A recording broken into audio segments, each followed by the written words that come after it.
विष्णु पुराण का एक उपाय जरूर कर देखना। विष्णु पुराण में स्पष्ट कहा है कि कार्तिक का प्रथम दिन किसी नदी में स्नान कर कर, तालाब में स्नान कर कर, नदी तालाब नहीं हो तो घर में ही स्नान कर कर, घर के दोनों दरवाजे पर, घर के बाहर दोनों दरवाजे पर घी का दिया लगा दें। उसमें एक कमल गट्टा, किराने की दुकान पे मिलता है काला कलर का कमल गट्टा, एक एक डाल दें नाम और गोत्र बोलकर। और शाम के समय पर एक दिया घर की देहली पर प्रतिदिन कार्तिक के महीने में लगा दें। महाराज विष्णु पुराण का उपाय। अगर ज्यादा तकलीफ है, बहुत कष्ट है, बहुत ज्यादा कष्ट के व्यापार चल ही नहीं रहा, कर्जे में लतालूम हो गए, यहां तक गति हो गई कि मरने तक की सोच लिया, तो वो कार्तिक के महीने में करें, उसका प्रयोग अवश्य करें। सुख समृद्धि के, लक्ष्मी वैभव के निर्धारित करना कि हम कार्तिक के जो 7 नियम है, कार्तिक के महीने के जो 7 नियम बताए गए हैं, कम से कम हम 7 नियम में से एक नियम ऐसा पकड़ें जिससे हमारा जीवन सार्थक हो जाए। आप भले 7 नियम नहीं कर रहे कार्तिक के, भले एक नियम करो, पर वो नियम हमारा पूर्ण चलना, कि नियम की पूर्णता पूर्ण होना। आपको कहा था कार्तिक के 7 नियम हैं, उसमें पहला दीपदान, दूसरा तुलसी पूजन, तीसरा भूमि पर शयन, चौथा शरीर पर तेल नहीं लगाना, पांचवा सुंदर दलहन की चीजों का त्याग करना, और छठा ब्रह्मचार्य व्रत का पालन करना, और सातवां अपने जीवन में कार्तिक के महीने में चाहे वाणी का संयम हो, चाहे भोजन का संयम हो, चाहे शब्दों का संयम हो, चाहे दृष्टि का संयम हो, चाहे इंद्रियों का संयम हो, वो संयम रखें, वो संयम धारण करना। अब हमें ये ज्ञात करना है कि 7 नियम जो कार्तिक के महीने के होते हैं, कार्तिक माहात्म्य में जो 7 नियम बताए गए होते हैं, इन 7 नियम में से कोई एक नियम हम हमारी जिंदगी में उतार लें, कोई एक नियम हम हमारे जीवन में उतार लें, जिस नियम के बल पर हमें परमात्मा का साक्षीकरण हो जाए। कोई एक नियम। अगर आप दीपदान कर रहे हो कार्तिक के महीने में, प्रतिदिन आपने 1 महीना तक दीपदान करा महाराज, तो ये भी आपका एक नियम है। 1 महीने तक आपने जो तुलसी में जल चढ़ाया, ये भी आपका नियम है। आपने अगर वाणी पर संयम रखा है, ये भी आपका महाराज। एक बहुत सुंदर बात कार्तिक के माध्यम से लीजिएगा अपने जीवन में उतारने के। कार्तिक के महीने का 7वां नियम याद रखना, संयम।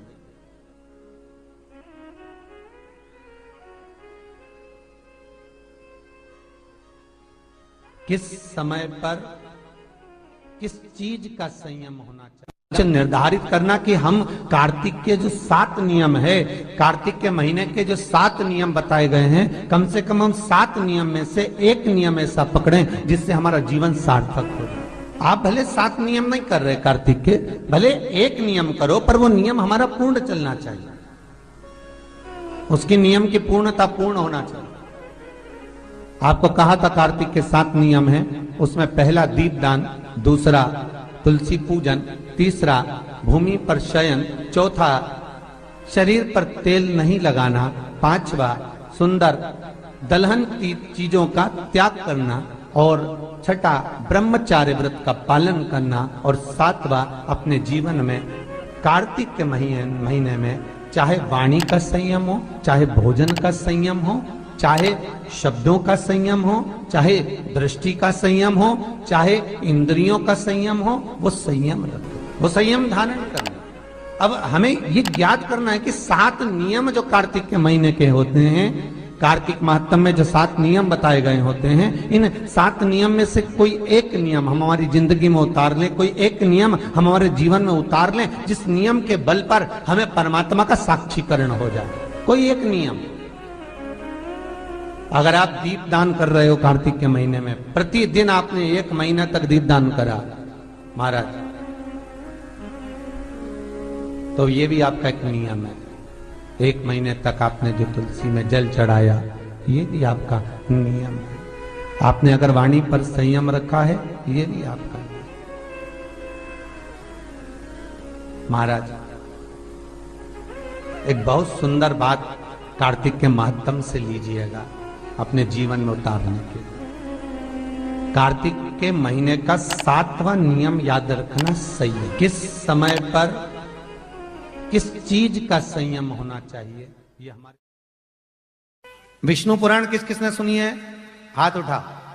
विष्णु पुराण का 5वां अंश कार्तिक खंड वर्णन करता है, या स्कंद पुराण का कार्तिक खंड को उठा लीजिए, वो वर्णन करता है 24 तरह के दिए होते हैं।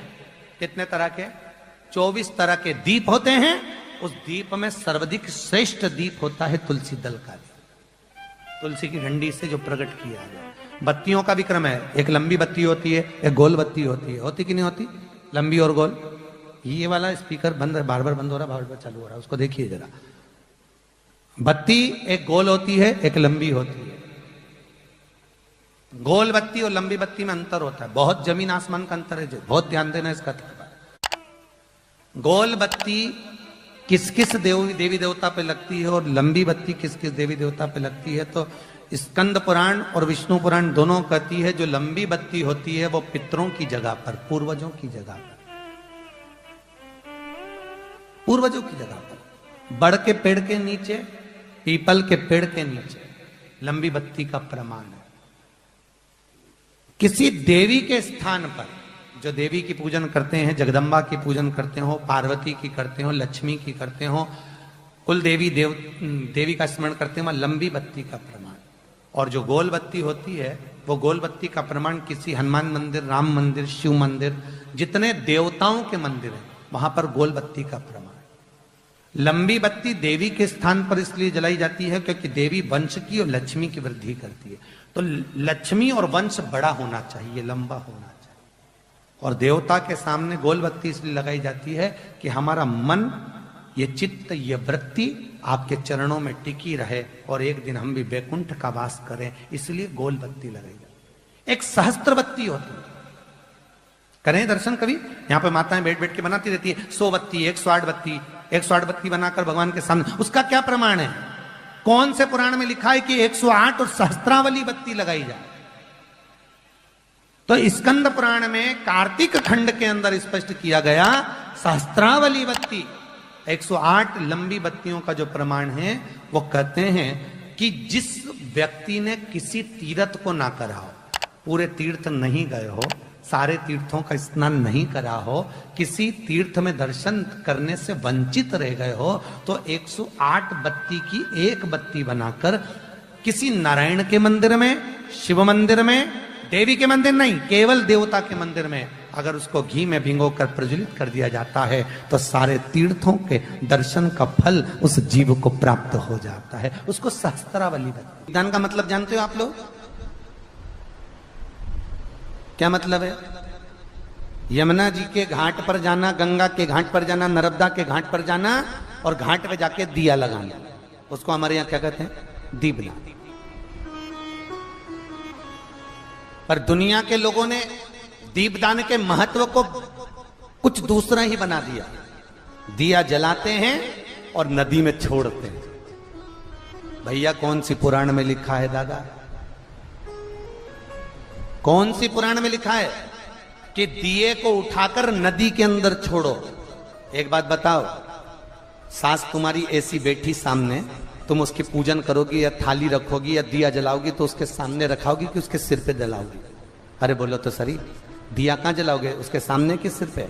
पर दुनिया के लोग दिया कहां जला रहे हैं? दिया जला के छोड़ते हैं गंगा जी में, यमुना जी में, सरयू जी में, उसके अंदर छोड़ते हैं। तो ये तो दोष है ना,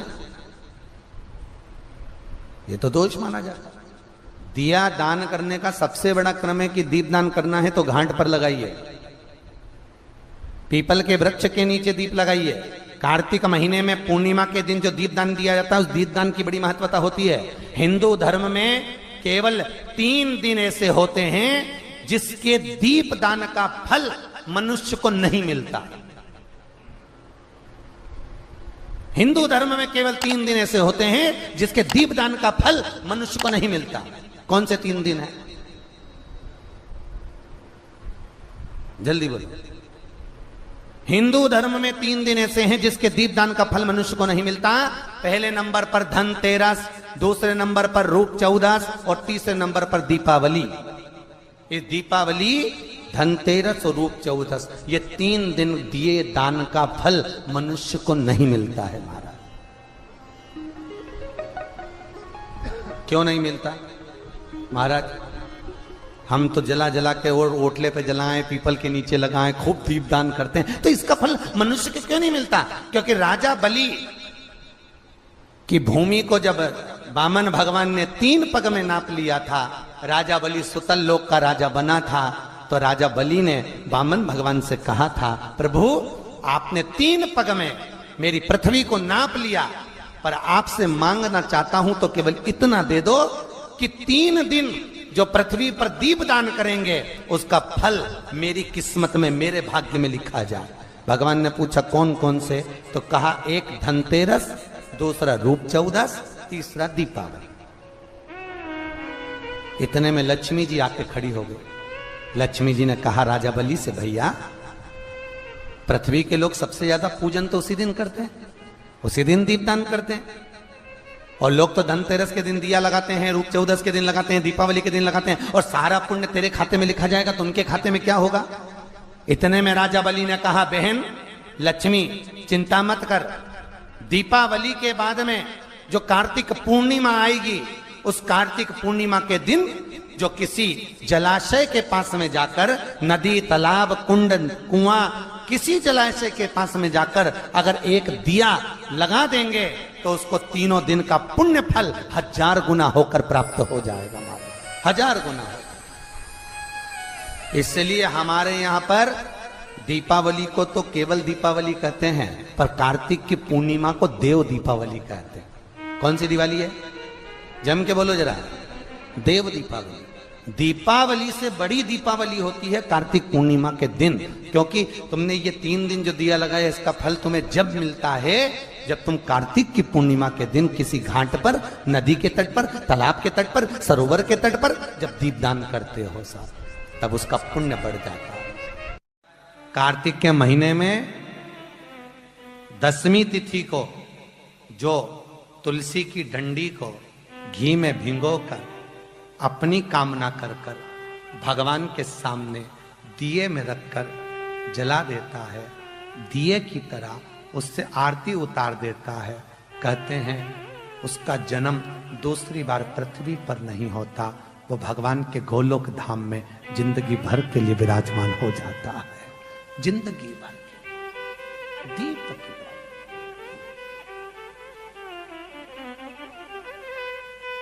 यहां तक कहेंगे हम, शरद पूर्णिमा से कार्तिक पूर्णिमा के बीच में, शरद पूर्णिमा से कार्तिक पूर्णिमा के बीच में प्रयास करना।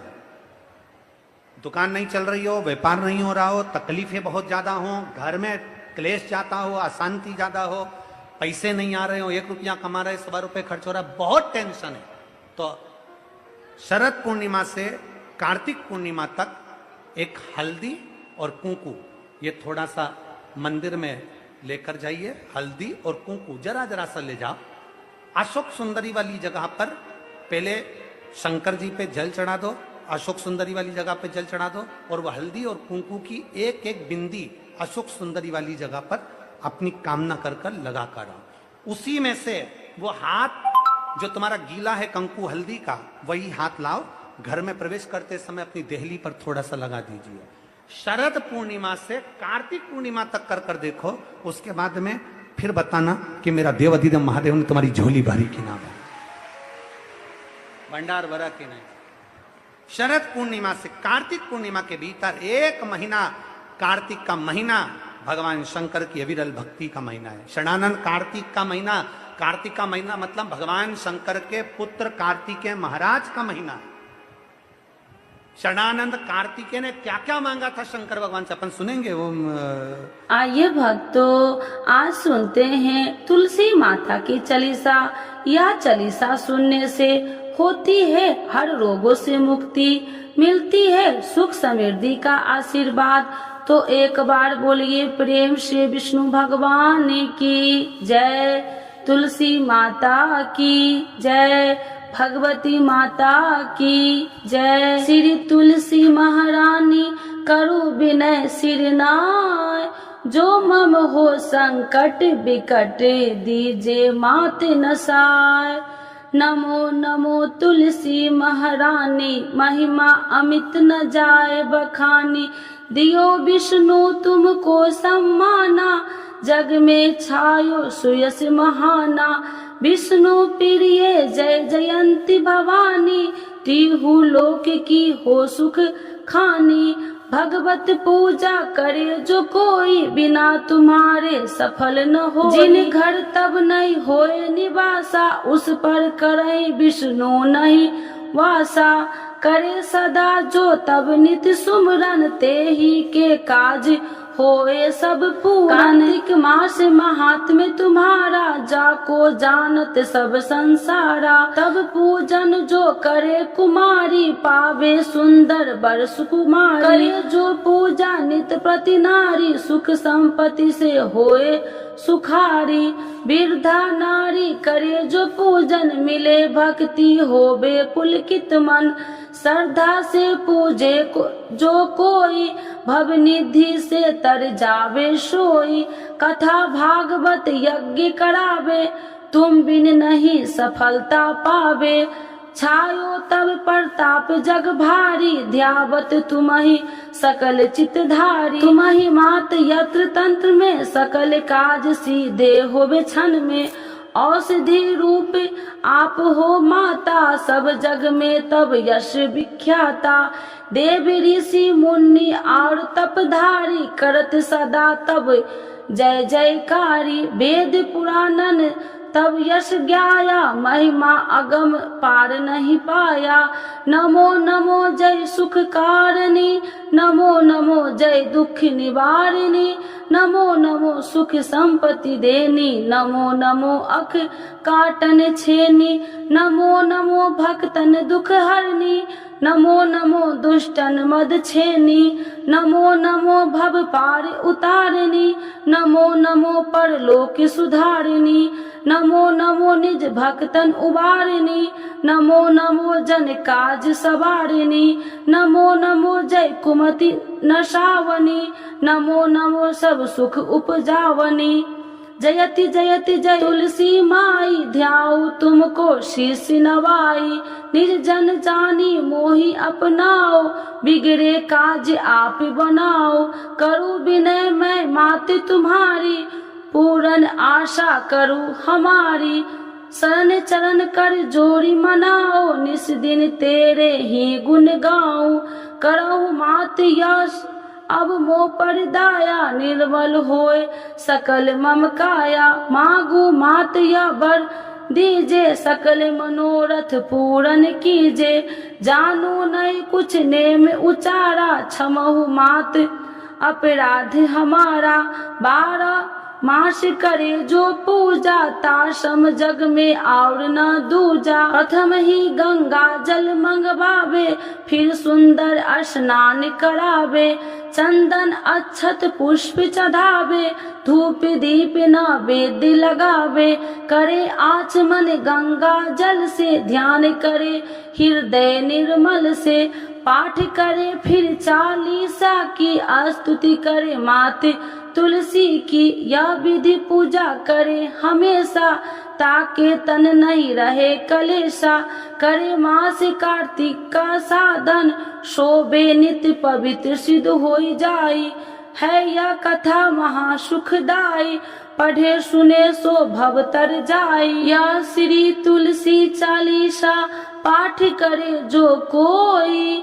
गोविंद सो फल पावही जो मन इच्छा होई। तो एक बार बोलिए प्रेम श्री विष्णु भगवान की जय। तुलसी माता की जय। भगवती माता की जय। सर्वदेवी देवताओं की जय।